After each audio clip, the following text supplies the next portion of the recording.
সব একসাথে আছিস, তাহলে পরে একসাথে এই যে কার্ডটা দিয়ে দিলাম। আগামী মাসে আমার বিয়ে ঠিক হয়ে গেছে, কার্ডও ছাপায় ফেলে দিছি। এই যে তোদের সবার দাওয়াত ধর। তাহলে বিয়ে করে ফেললো। এনজয় হয়ে গেল, চিল চিল। আরে বলিস কি বলিস? আরে চিল হবে, খালি চিল, পার্টি তো হবে। জমা তারা তো করে খাওয়ার ব্যবস্থা করতেছে। আচ্ছা সবই বুঝলাম, তাহলে ওই বিয়েতে কে কয় টাকা দিবি সেটা একটু কম, আমি ওটা একটু লিখে রাখি। বন্ধু বিয়ে তো খাবার দাবারই পারলো না, আগে টাকা না ওই খাওয়া অনুযায়ী তো করে বরাদ্দ হবে। কয় টাকা? আচ্ছা লেখ 400 টাকা লেখ। তোকারের জন্য খাওয়ার বরাদ্দ 400 টাকা, সমস্যা নাই। সকালবেলা যায় একটা হাফ রুটি খাবি আর একটু ডাল খাবি, দুপুরবেলা হাফ প্লেট ভাত খাবি, এক পিস গরুর মাংস খাবি, রাত্রেবেলা খাওয়ার দরকার নেই, বাড়িতে খাবি। আর ওখানে যায় যখন শুতে যাবি, শোয়ার সময় এই গরুর গায়ের যে কম্বল আছে, মানে এই চটের বস্তা গায়ের দিয়ে শুয়ে থাকবি।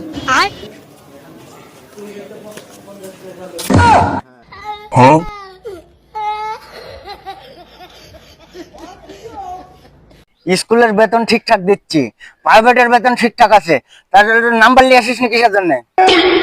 এরপরে দেবো আব্বা, এরপরে 100 না দেবো আব্বা। পড়াশোনা, গেঞ্জি, তেল, প্যান্ট, বই খাতা কোনো কিছুর অভাব নাই, তারপরে তুই নাম্বার আনিস নি কিসের জন্য আগে সেটা বল। নাম্বার তুই আনলো না কিসের জন্য? নাম্বার বাপ তো কিছু কমতি করেনি রে, তারপরেও তুই খারাপ নাম্বার লাইস নি কেন? তুই তো আমার কষ্ট বুঝলো না। আমার বাপ তো খাতার নাম্বারের কথা বলেনি, খাতার তো 100 নাম্বার আনিছি। বাপ তো আমার ম্যাডামের নাম্বার চাইছে।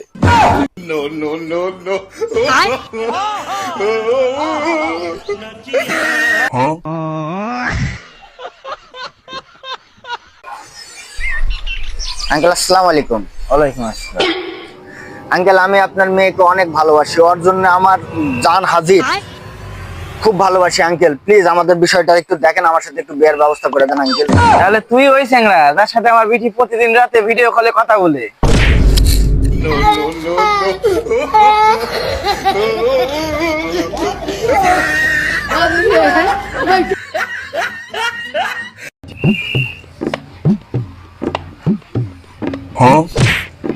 রে তুই সিগারেট খাস? না। এটা কি? সিগারেটের দাম 5 টাকা থেকে 6 টাকা, 6 টাকা থেকে 8 টাকা হয়েছে।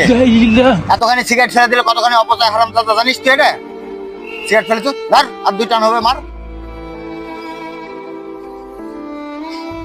আব্বা আব্বা আব্বা আব্বা হ্যাঁ বেটা বল। আব্বা আমি 10 লাখ টাকা তো জোরে করে ফেলে দিছি। इतनी खुशी